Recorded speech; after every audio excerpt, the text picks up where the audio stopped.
할렐루야. 네. 두 번째 보는데요. 두 번째 시간은 저보다 여러분들이 더 긴장하지 않는 모습이 보입니다. 첫 번째 시간에는 원고를 가지고 와서 하얀 것도 안 보이고 검은 것도 안 보이고 아무것도 안 보였어요. 근데 두 번째 시간은 눈앞이 뿌예요. 눈앞이 뿌였네요. 네. 오늘 우리 함께 읽은 말씀을 다시 한번 큰 소리로 합독하겠습니다. 함께 합독하겠습니다. 사람이 마음으로 자기의 길을 계획할지라도 그의 걸음을 인도하시는 이는 여호와시니라. 아멘. 우리가 너무나 당연하게 알고 있는 말씀입니다.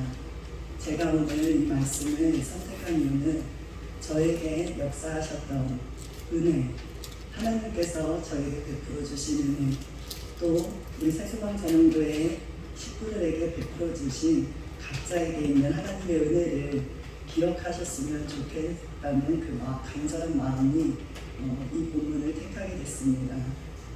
제가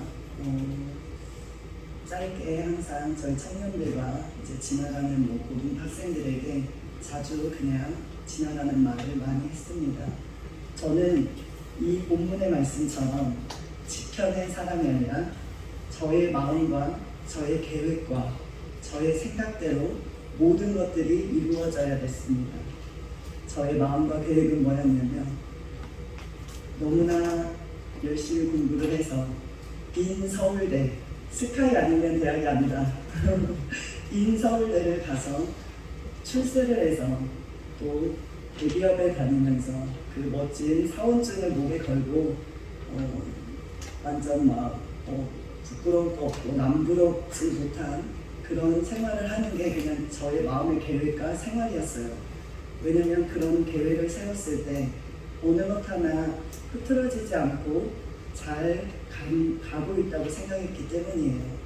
그런데 저의 고등학교 2학년, 정말 중요한 대학 입시를 앞둔 고등학교 2학년, 정말 하나님께서 저의 그런 교만함을 버튼 하나로 끝내버리셨습니다.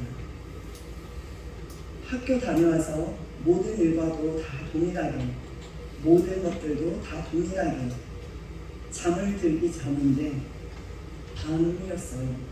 갑자기 숨을 쉴 수가 없는 거예요.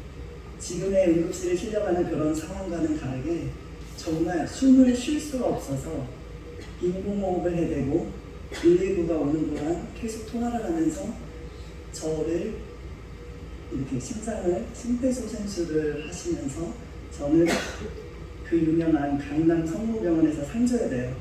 네, 그 병원에 실려가게 됐습니다.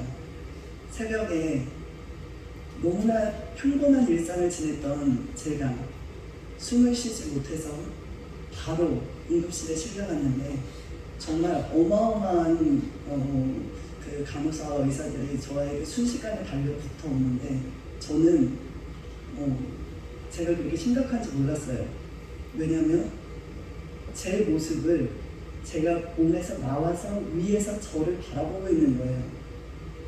아무것도 느끼지 못했고 아무것도 볼 수도 없었습니다. 그때 의식이 없이 실려온 사람은 저 한 명이었기 때문에 아마 다 오셨나 봐요. 눈을 뒤집어 까고 후레쉬를 비춰대는데 눈부셔요 이러는데 제 몸은 반응을 하질 않는 거예요. 갑자기 아랫도리를 내리시더니 부끄럽게 고등학교 2학년 사춘기 시절인데 부끄럽게 뭐 말할 것도 없이 정말 응급 상황이 오면 사타구니에서 혈액을 채취한다고 해요. 그래야 모든 결과가 정확하게 나온다고 합니다. 사타구니에서 피를 뽑아대는데 주사기 통이 요만해요. 요만한 통에서 피를 뽑아대는데 얼마나 아픈지 너무 아파요. 너무 아프다고요. 막 소리를 지르는데도 제 몸은 요동하지 않으며 가만히 누워있는 거예요. 그런 제 몸을 보는데 이게 뭐야? 이게 뭐지? 지금 이 상황이 어떻게 된 거야? 할 겨를도 없이 의사들은 저에게 산소호흡기를 꽂았고 주렁주렁 온갖 기계들을 다 달고 왔습니다. 그렇게 저는 어떻게 제 몸 안으로 다시 들어갔는지 알 수는 없지만 다시 제 몸 안에 들어갔나 봐요. 이제 제 몸이 보이지 않았어요. 하지만 몸을 움직이려고 하는데 몸이 움직여지지 않았습니다. 담임 목사님께서 아마 너는 그 상황에서 너의 몸속으로 들어가지 않으면 죽었을 거라고. 네. 정말 신기한 놀라운 체험이었습니다.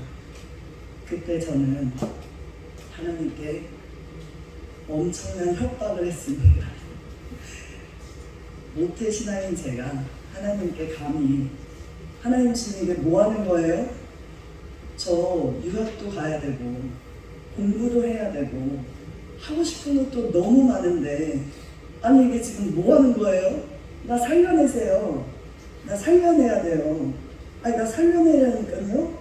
막 겁없이 하나님한테 얼마나 따졌는지 제가 정말 이 스토리는 너무나 생생하게 기억을 하고 있습니다. 그런데 최근 들어 그때 그 상황과 기억이 저에게 더욱더 생생하게 기억나게 하시는 것 보니 하나님께서 더 제 자신을 비워내고 하나님께서 인도하시는 걸음을 인정하길 원하시는 것 같았습니다. 그렇게 온갖 협박과 불평을 하고 있는 순간 응급 환자는 죽진 않을 수도 있을 거예요. 피검사 결과가 그냥 바로 나와요. 바로 나와서 온갖 불평과 원망을 하고 있는 순간 의사가 제 옆에 와서 이렇게 이야기하는 거예요. 염증 수치가 너무나 높습니다. 하지만 그 어느 곳 하나도 어느 곳에서 이 염증이 유발됐는지 찾을 수가 없다는 거예요. 어느 곳에서 이런 일이 일어난 건지, 왜 숨을 못 쉬고, 왜 자발적 호흡을 못하고, 왜 인지가 되지 않고, 왜 깨어나지 못하는지는 자기들도 알 수 없다고 입원 준비를 해서 다시 저에게 한 달 반이라는 시간을 기다려야 한다고. 왜? 의식이 돌아오지 않고 의식이 없었기 때문에 그 의식이 돌아오기까지 기다려야 한다고 이야기하셨습니다. 저는 그 말을 듣는 순간 제가 어떻게 했을까요? 내가 어떻게 했을 것 같아요? 여러분 내가 어떻게 했을까? 정말 미친 듯이 회개했어요. 정말 미친 듯이 정말 방금 전까지 하나님 나 살려내셔야죠. 나 살려내야죠. 나 살아야 되는데 지금 이게 뭐 하는 거예요?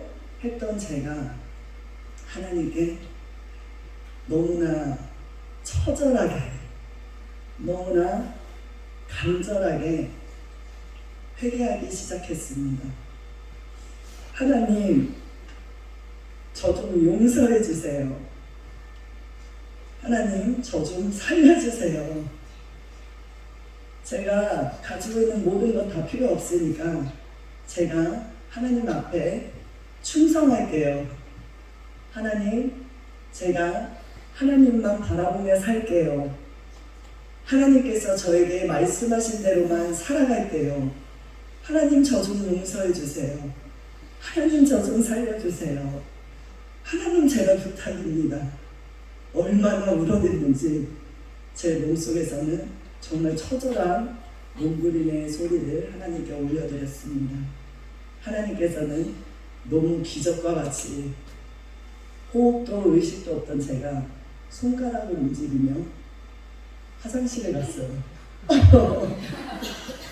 눈을 뜨고 화장실 갈래요 이야기를 하고 화장실을 걸어갔어요. 거기 있던 의사들과 간호사들이 말을 못하는 거예요. 달려있던 그 기계들은 그냥 제가 무의식적으로 다 그냥 이렇게 잡아 뜯어내고 산소호흡기는 내가 뽑아내고 왜? 나는 다 그 상황을 인지하고 있었으니까. 하나님께 회개하는 순간 하나님께서 저에게 정말 놀라운 역사로 저에게 또 한 번의 기회를 주셨기 때문에 하나님 감사하다고 고백하며 화장실에 가겠다고 두 발로 화장실을 걸어가면 거기에 있는 간호사와 의사들은 기도를 하며 이러면 안 된다고, 입원을 하셔야 된다고, 그래도 입원하셔야 된다고, 아니요, 저는 집에 가겠습니다. 전 집에 갈 거예요. 하고 병원 문을 놓아버렸어요. 그런 사건이 바로 12시간도 채 되지 않는 하루의 반나절에 일과였습니다. 그렇게 어마무시한 사건이 있었지만 인간인지라 제가 또 철없이 하나님은 여기 계세요 하고 저의 마음과 저의 계획과 저의 생각대로 마치 하나님을 보험들듯이 옆에 한켠에 두고 저의 인생을 또 살기 시작했습니다. 저의 마음과 저의 계획대로 살아온 모든 것들은 아무것도 아니게 되었으며 하나님께 매도 맞고 많은 연단과 훈련을 받게 되었습니다. 그러면서 저희 사랑하는 담임 목사님께서 만나신 그 살아계신 하나님을 제가 만나게 되었습니다. 우리 새소년 전원교회 부여 국제 금식기도 공동체 식구들도 곽예서 목사님, 담임 목사님의 살아계신 하나님을 우리가 함께 만나고 있잖아요. 그런 하나님의 역사가 반드시 나의 삶에 그리고 우리 공동체 식구들에게 반드시 나타나기 시작하실 겁니다. 언제? 제가 제 인생의 주인공이 되어서 제 마음대로 제 계획대로 했던 그런 것들이 아닌 저의 인생의 주인공은 오직 예수 그리스도, 오직 나의 생명이신 예수 그리스도를 내 인생의 주인공으로 만들기 시작했습니다. 제가 그렇게 만든 순간부터 희한하게 죽고 싶었던 저의 인생은 하나님 나라를 위해서, 하나님을 위해서 내가 어떻게 더 하나님 앞에 죽어질 수 있을까? 어떻게 내가 더 하나님 나라에 충성할 수 있을까? 저의 믿음의 고백이 되었고, 저의 공허하고 힘들었던, 정말 방황했던 그런 모든 순간들은 살아계신 하나님의 역사가 나를 통해 또 우리의 공동체 식구들 각 사람을 통해 어떻게 나타나실 하나님의 계획이 있나, 이런 것들을 기도하게 되었습니다.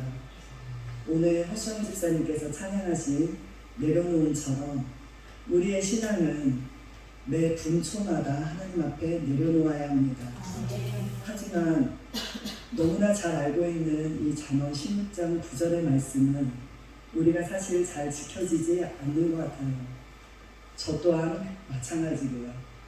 하지만 하나님께서는 반드시 우리가 어떻게 하든지 하나님의 걸음대로 우리를 인도하십니다. 그것이 바로 하나님께서 우리에게 베풀어 주신 하나님의 은혜입니다. 여기까지 인도하심도 하나님의 은혜고, 여기에 이렇게 앉아 계신 여러분들도 하나님의 은혜입니다. 아무것도 하지 않고 아무 일도 되는 것 같지 않지만 이곳에서 하나님의 은혜를 깨달아가고 하나님의 말씀이 내 삶의 능력이 돼가는 게 하나님의 은혜입니다. 우리 유치부부터 예림이가 유치부인 줄 알았어요. 초등부부터 임야준 권사님까지 정말 우리 부여국제 금식기도원 새소망 전문교회 공동체 식구들이 이 하나님의 은혜에 함께하니 너무나 감사합니다. 2달간의 곽예서 목사님의 긴 여정이 저희들이 불쌍했는지 하나님께서 며칠이라도 땡겨주셨어요. 네. 그 걸음을 인도하신 분도 하나님이십니다. 그 은혜를 우리에게 베풀어 주신 이도 하나님이십니다. 우리가 오늘 이 짧은 말씀과 저의 짧은 은혜를 받았던 짧은 간증이었지만 이 한 주를 살아가며 또 담임 목사님이 돌아오시는 그 순간까지도 우리의 모든 계획과 모든 생각들은 다시 하나님께 내어드리고 하나님이 내 인생의 주인공이 되셔서 나의 걸음을 인도하실 하나님의 멋진 계획에 동참해 주시길 주님의 이름으로 사랑하고 축복합니다. 반드시 하나님께서 우리에게 행하실 것입니다. 반드시 우리에게 역사하실 것입니다. 오늘도 내일도 변함없는 하나님의 사랑에 하나님의 은혜에 우리가 함께함을 감사하며 기도하겠습니다. 아멘.